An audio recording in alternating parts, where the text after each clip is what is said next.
Shalom na kusalimu kwa jina la Bwana Yesu. 2026 neema ya Bwana Yesu Kristo iwe juu yako.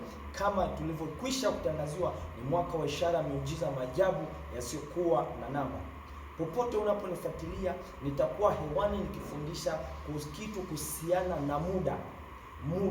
Maisha ya mwanadamu yanategemeana na muda, kuzaliwa kwake, kukua kwake, kuishi kwake mpaka kutoweka kwake.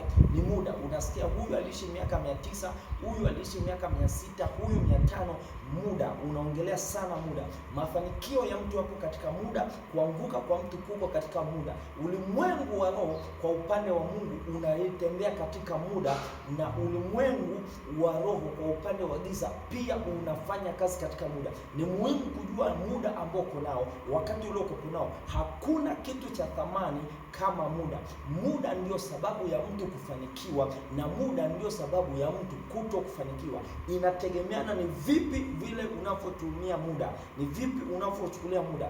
Je, uko katika muda gani? Uko katika majira gani? Yawezekana ikawa ni majira yako ya kuinuka, ya kutoka, lakini hauko katika muda, na yamkini ikawa si majira, lakini kwa sababu kuna kitu cha kufanya ili muda uwepo upande wako. Basi kwa somo hili nitafundisha kwa mapana na marefu, kwa neema ya Roho Mtakatifu, vile atavyoniongoza na kuijalia mpaka neema ya Mungu